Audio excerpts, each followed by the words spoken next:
आइए चलते हैं मगहर, उस पावन धरती पे जहाँ संत कबीरदास ने अपने प्राण त्यागे थे, यानी समाधि ली थी। 15वीं सदी के भारतीय कवि और संत थे कबीरदास जी। हम में से आप सभी लोग ऐसा सोचते होंगे जो कबीरदास जी ने कहा है। क्या कहा है? कबीर जब तू आया था जग हंसे तू रोए, और ऐसी करनी कर चलो तू हंसे और जग रोए। जी हाँ, मैं हूँ मधुलिका और आप देख रहे हैं भारत की एक झलक।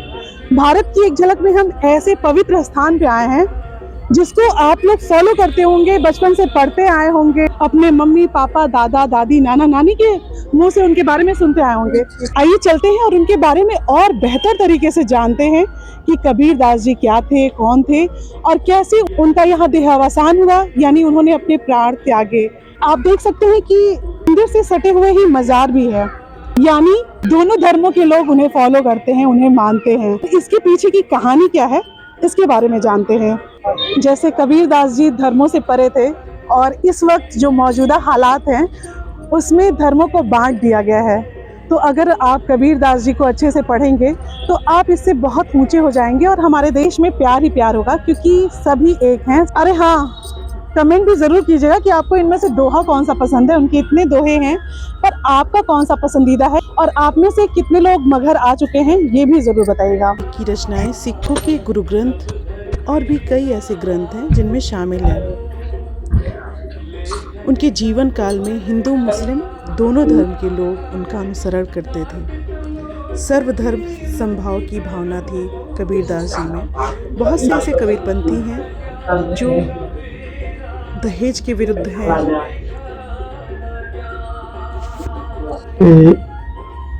कबीर साहब लाहतारा में प्रकट हुए, यहाँ से यहाँ आए मगहर में। जी। मगहर में अपन शरीर छोड़ दिए। जी।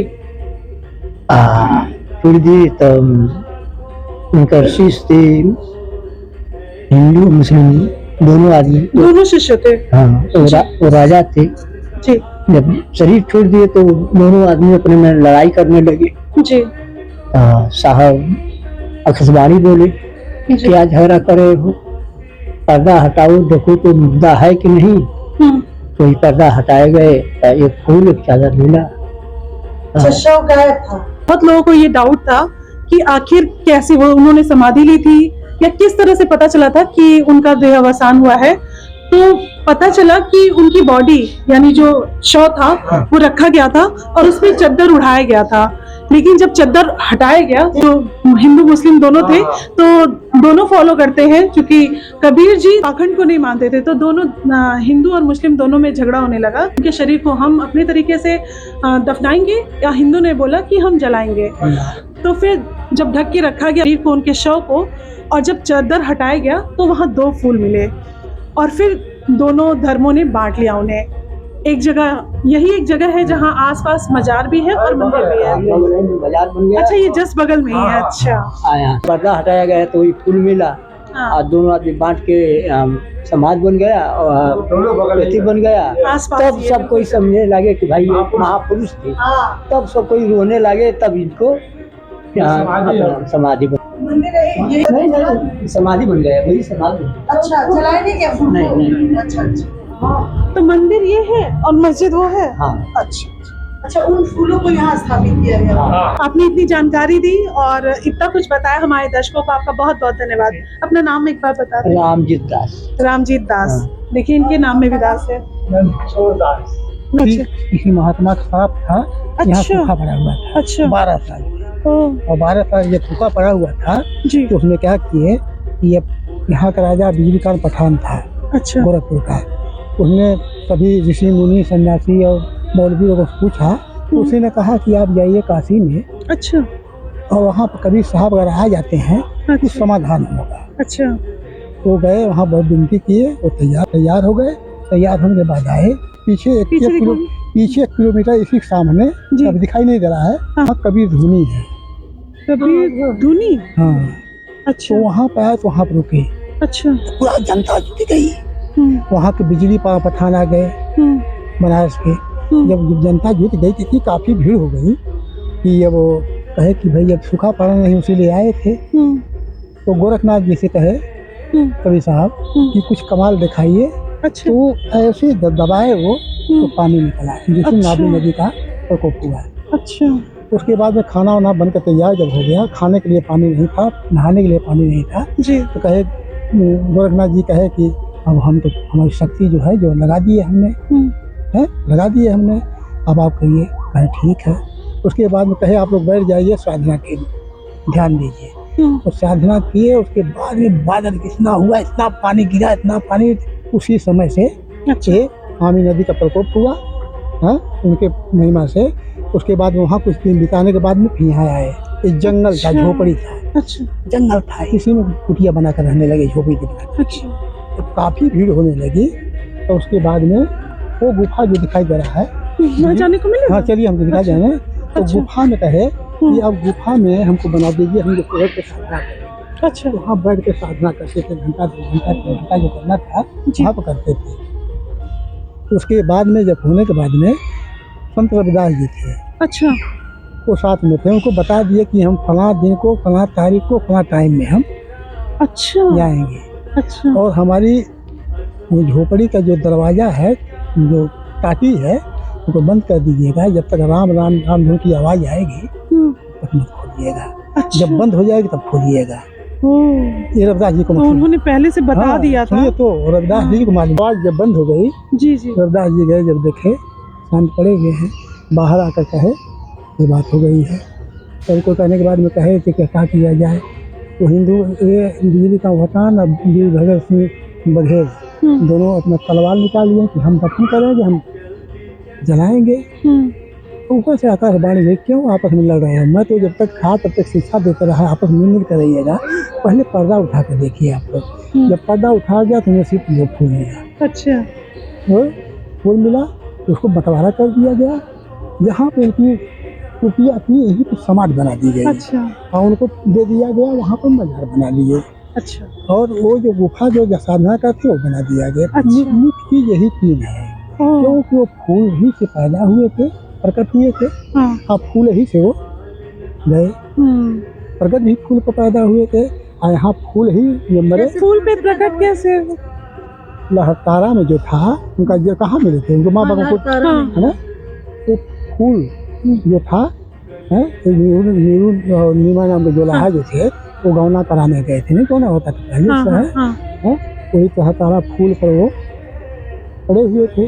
माँ बाप, हाँ, फूल से, प्रकट फूल से। अच्छा, हम लोगों ने सुना है कि पानी में बहते हुए आए तो थे। वही पानी में किसी फूल को किसी तरह से देकर बह गया, बह गया नहीं। अच्छा, आपको बता दूं कि कबीर दास जी को अक्षर ज्ञान नहीं था। जो उनके शिष्य थे उन्होंने ही लिखा था।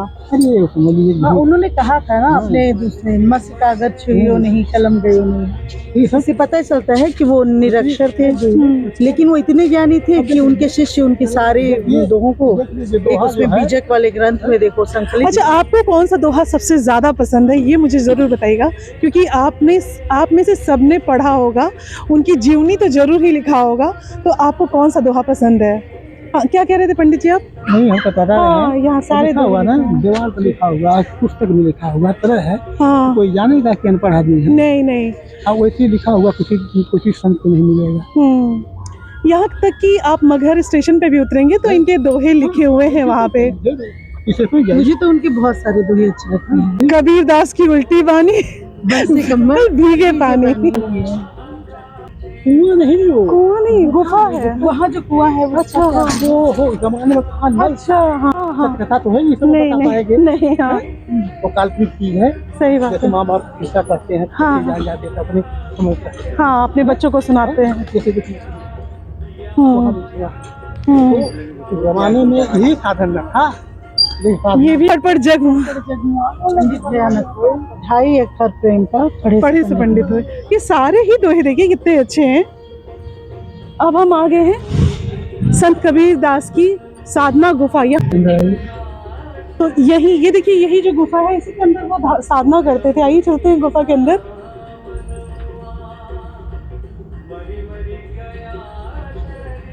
करके एकांत में वो साधना करते थे। यही गुफा में ये साधना करते थे कबीरदास जी।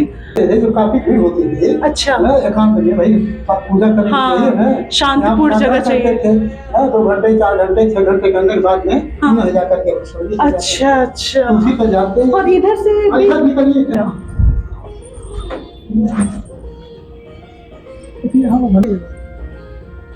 पीएचडी वाले रिसर्च करते हैं अच्छा। या 27 एकड़ में।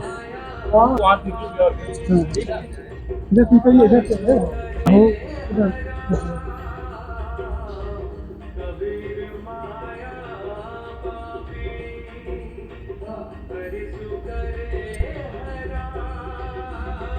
यहाँ से सटे ही मजा आ रहा है। समाज की कुरीतियों, कर्मकांड और अंधविश्वास के विरोधी रह चुके हैं संत कबीरदास जी। उसी के संदर्भ में उनके दोहे प्रासंगिक हैं और उनके जीवन काल में हिंदू मुस्लिम दोनों धर्म के लोग उनका अनुसरण करते थे।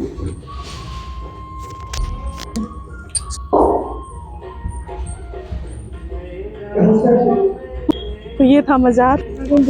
आखिर संत कबीरदास जी ने मगहर को ही क्यों चुना अपने अंतिम समय के लिए? क्योंकि लोगों का मानना था कि काशी में जो मरते हैं उन्हें सीधे स्वर्ग मिलता है। आज भी लोग ऐसा मानते हैं। उस वक्त ऐसा भी मानते थे लोग कि जो मगहर में मरते हैं उन्हें नर्क मिलता है। संत कबीरदास जी ने अपने अंतिम समय में यहाँ आकर साबित करना था कि इंसान जगह से नहीं बल्कि अपने कर्म से महान बनता है। आप में से अगर कोई आता है और भोजन करना चाहता है तो उसका समय है सुबह 9 बजे से रात्रि 9 बजे तक। और इसका स्थल है श्री कबीर भोजनालय, संत कबीर नगर, समाधि स्थल कबीर चौरा धाम, मगहर। तो ये था मंदिर। उम्मीद है कि आपको मंदिर देख के काफ़ी कुछ समझने का, जानने का मौका मिला होगा। आपको मंदिर भी बहुत पसंद आया होगा। मिलते हैं अगले वीडियो में, तब तक जय हिंद, जय भारत।